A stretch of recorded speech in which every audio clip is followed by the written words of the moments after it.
Maligayang pagdating sa Pinoy Kids Kwento, kung saan ang bawat kwento ay puno ng puso.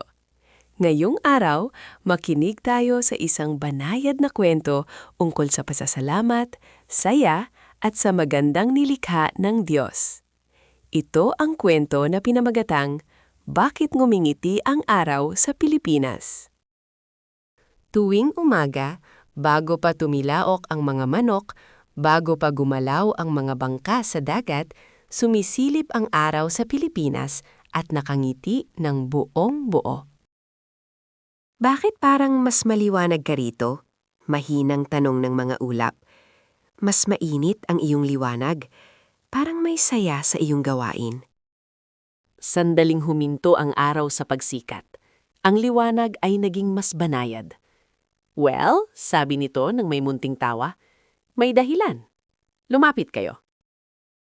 Ang mga islang ito ay nilikha ng may pagmamahal, wika ng araw.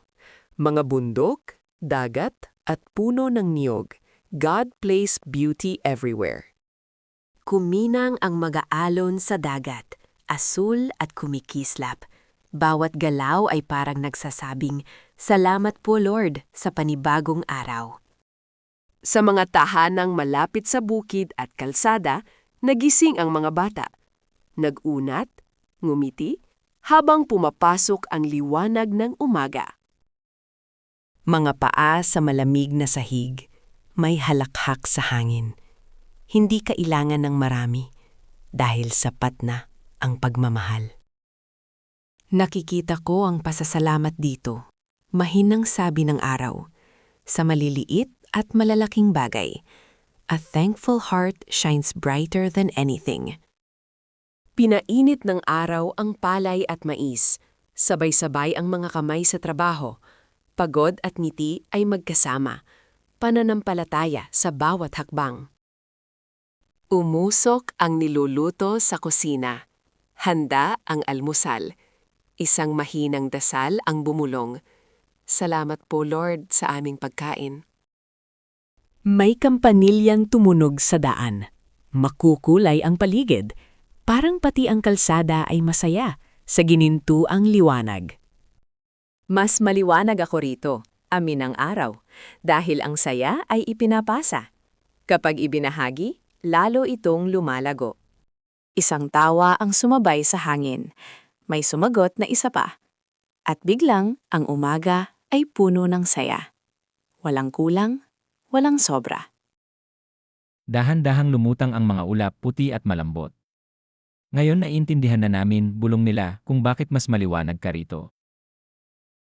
Ang liwanag na ito ay hindi lang akin, wika ng araw.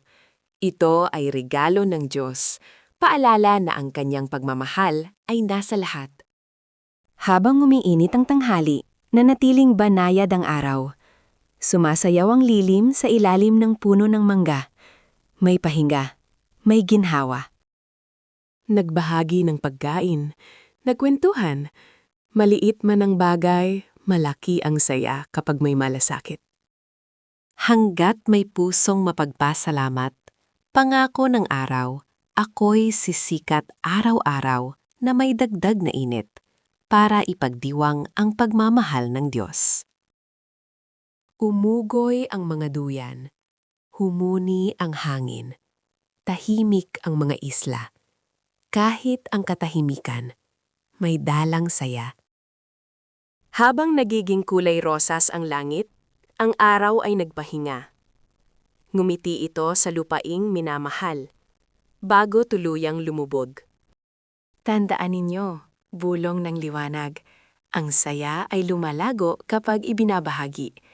Ang pasasalamat ay ginagawang biyaya ang bawat araw. At bukas, kapag muling sumikat ang araw sa dagat, buhangin at mga puno, ngingiti ito muli, dahil ang pusong mapagpasalamat ay laging bumabalik ng liwanag. Maraming salamat sa pakikinig. Sana ay nagdala ng saya ang kwentong ito sa inyong puso.